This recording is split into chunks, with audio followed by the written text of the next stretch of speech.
Hello students, BA part third. Today our topic is historical research. Okay, ऐतिहासिक अनुसंधान आज का हमारा टॉपिक है. Okay, so without wasting much time, we should start this video on this topic on historical research. Okay, ऐतिहासिक अनुसंधान.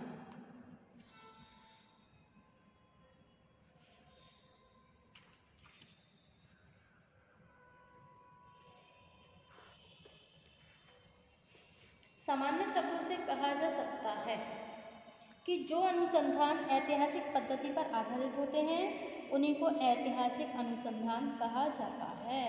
ऐतिहासिक अनुसंधान का कार्य कुछ ऐतिहासिक घटनाओं के आधार पर निष्कर्ष प्रस्तुत करना नहीं होता, बल्कि जब वर्तमान सामाजिक घटनाओं से प्राप्त तथ्यों की तुलना अतीत की घटनाओं से करके किसी निष्कर्ष तक पहुंचा जाता है, तब इसे हम ऐतिहासिक अनुसंधान के नाम से संबोधित करते हैं.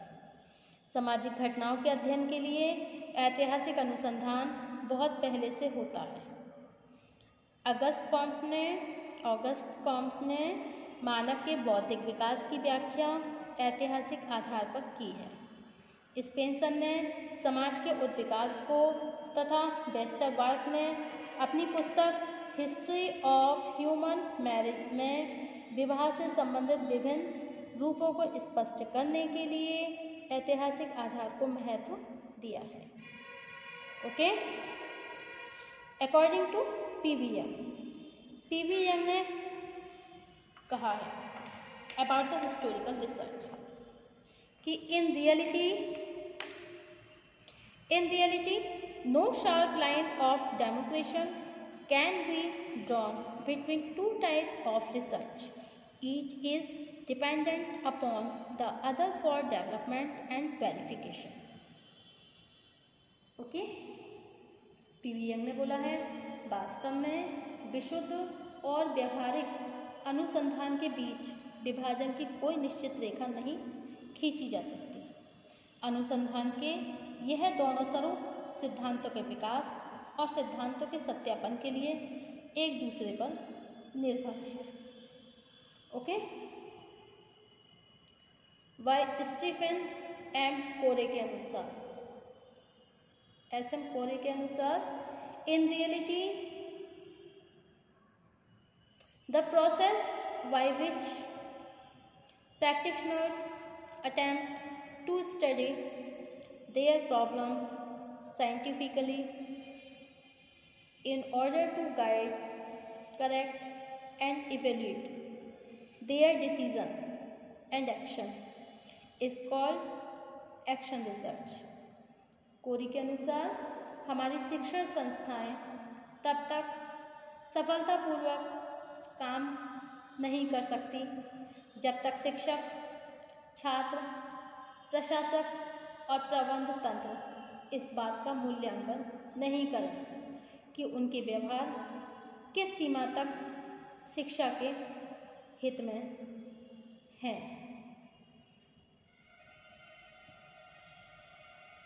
एक विशेष उदाहरण से क्रियात्मक अनुसंधान की प्रकृति को सरलतापूर्वक समझा जा सकता है. भारत में स्वतंत्रता के बाद गांव पंचायतों द्वारा ग्रामीण जीवन को उन्नत बनाने के लिए बहुत से प्रयत्न किए गए, लेकिन इस काम में कोई भी सफलता नहीं मिल सकी. ओके,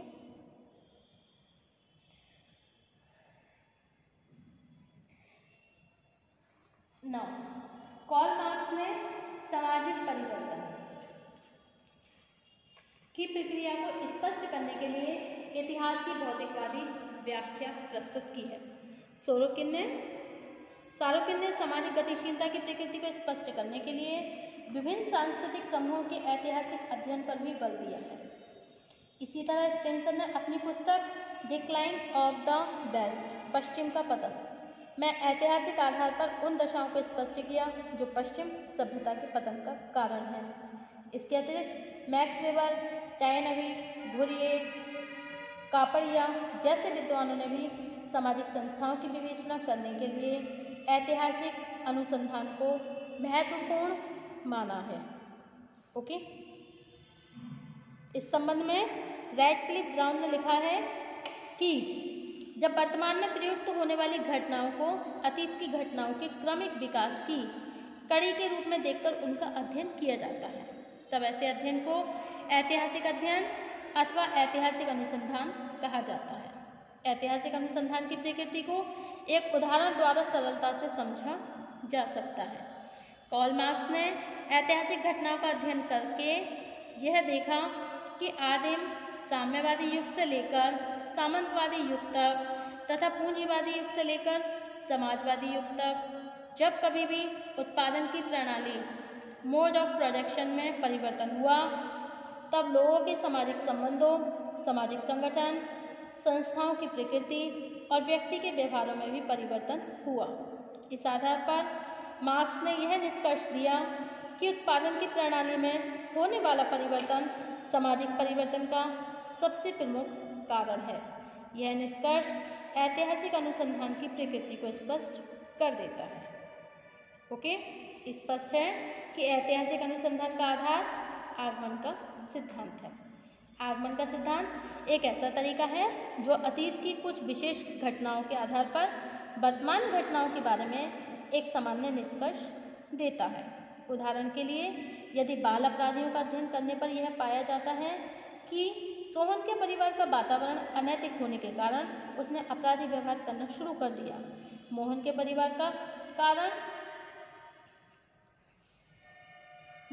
परिवार में कलह होने के कारण उसमें अपराधी प्रवृत्तियां पैदा हो गई तथा बहुत से दूसरे बच्चों ने विघटित परिवार के कारण अपराधी कार्य किए।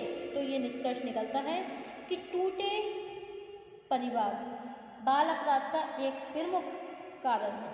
इससे स्पष्ट है कि सामाजिक घटनाओं की विवेचना ऐतिहासिक घटनाओं के आधार पर करके उनके कार्य कारण संबंधों को ज्ञात करना ऐतिहासिक अनुसंधान का आधार है। ऐसे अनुसंधान के लिए यह आवश्यक है कि शोधकर्ता द्वारा ऐतिहासिक घटनाओं की सूक्ष्म रूप से जानकारी प्राप्त की जाए तथा उन दशाओं पर विशेष ध्यान दिया जाए जिनके अंतर्गत कोई विशेष घटना घटित हो या घटित हुई है। ऐतिहासिक अनुसंधान के लिए अनेक तथ्यों का उपयोग करना बहुत उपयोगी होता है। इसमें विभिन्न प्रकार की लिखित सामग्रियाँ जैसे शिलालेखों, प्राचीन पुस्तकों में दिए गए निष्कर्षों, पुरानी इमारतों पर दिए गए विवरणों और पुराने सिक्के आदि का विशेष महत्व है। ओके, अकॉर्डिंग टू हार्वर्ड ने लिखा है, इतिहास अतीत का समाजशास्त्र है। ऐतिहासिक अनुसंधान के महत्व को स्पष्ट करते हुए हार्वर्ड ने लिखा है कि इतिहास अतीत का समाजशास्त्र है, जबकि समाजशास्त्र वर्तमान का इतिहास है। अनुसंधान का यह प्रकार अनेक क्षेत्रों में बहुत उपयोगी सिद्ध हुआ। ओके, नंबर 1, ऐतिहासिक अनुसंधान के द्वारा अतीत की सहायता से वर्तमान को समझना सरल है। नंबर 2, एक प्राचीन संस्कृति वाले समाज को समझने के लिए ऐतिहासिक अनुसंधान उपयोगी है। नंबर 3, समाज की संरचना और संस्थाओं में होने वाले परिवर्तनों को समझने में बहुत सहायक है। नंबर 4, अनेक सामाजिक तथ्य इस तरह के होते हैं कि उन्हें केवल अवलोकन के द्वारा नहीं समझा जा सकता। नंबर 5, ऐतिहासिक अनुसंधान बृहद स्तर के अध्ययनों के लिए बहुत उपयोगी होते हैं। इसी आधार पर मर्टन ने भी लिखा है ऐतिहासिक अनुसंधान के बारे में कि ज्ञान का समाजशास्त्र वह महत्वपूर्ण शाखा है जिसकी विवेचना ऐतिहासिक अनुसंधान के बिना नहीं की जा सकती। ओके, अब नेक्स्ट है आपका आनुभविक अनुसंधान। आनुभविक अनुसंधान एम्पायरिकल रिसर्च, मीनिंग ऑफ एम्पायरिसिज्म, अनुभववाद का अर्थ। आनुभविक अनुसंधान सामाजिक घटनाओं का वैज्ञानिक अनुसंधान करने के लिए 20वीं शताब्दी के आरंभ से ही एक दूसरे उपागम को महत्व दिया जाने लगा, जिसे हम आनुभविक उपागम एम्पायरिकल अप्रोच कहते हैं। अध्ययन के इस उपागम अथवा विधि की मौलिक मान्यता यह है कि सामाजिक घटनाओं का अध्ययन केवल कुछ वैज्ञानिक नियमों का कठोरता से पालन करके नहीं किया जा सकता। इसके लिए आवश्यक है कि विभिन्न घटनाओं को इंद्रजनित अनुभव के आधार पर समझकर उनकी व्यवस्थित व्याख्या की जाए इस प्रकार इंद्रजनित अनुभव के आधार पर जो ज्ञान विकसित होता है वो अधिक विश्वसनीय होता है। ऐसा ज्ञान किसी तरह की कल्पना, अनुमान या वैयक्तिक तर्क से प्रभावित नहीं होता है। ओके, आनुभविक अनुसंधान में प्रत्येक घटना और व्यवहार को उसके कर्ता द्वारा लगाए जाने वाले अर्थ के संदर्भ में समझने का प्रयत्न किया जाता है। इसकी मान्यता यह है कि किसी अध्ययन विषय से संबंधित व्यक्तियों के विचारों तथा सामाजिक घटनाओं के गुणात्मक पक्षों को प्रत्यक्ष अनुभव की सहायता से ही समझा जा सकता है। सामाजिक अनुसंधान को एक प्रकार के रूप में अनुभववाद एम्पायरिसिज्म की प्रकृति को निम्नांकित रूप से समझा जा सकता है। अनुभववाद का अर्थ, अंग्रेजी भाषा एम्पायरिकल शब्द लैटिन भाषा के शब्द एम्पायरिकस से बना हुआ है, जिसका अर्थ है स्वयं द्वारा किया गया अनुभव। इसका तात्पर्य है आनुभविक पद्धति अध्ययन की वो पद्धति है जो सामाजिक घटनाओं के अध्ययन के लिए दूसरे व्यक्तियों द्वारा किए गए अनुभव या उनके द्वारा प्रतिपादित सिद्धांतों को स्वीकार नहीं करती, बल्कि व्यक्ति द्वारा स्वयं के अनुभवों को महत्व देती है। एक अनुसंधानकर्ता जब अध्ययन विषय से संबंधित तथ्यों का स्वयं निरीक्षण करता है अथवा अध्ययन विषय से संबंधित तथ्यों को स्वयं एकत्रित करके उनके आधार पर सामान्य निष्कर्ष प्रस्तुत करता है, तब इसे हम आनुभविक अनुसंधान कहते हैं। ओके, आनुभविक अनुसंधान की मूल मान्यताएं, basic accomplishments of empirical research. Okay, इसकी मान्यताएं इसकी प्रकृति को स्पष्ट करती हैं। नंबर 1, इसकी सर्वप्रमुख मान्यता यह है कि किसी सिद्धांत को तब तक स्वीकार नहीं किया जा सकता जब तक व्यावहारिक अनुभव द्वारा प्रमाणित न हो जाए।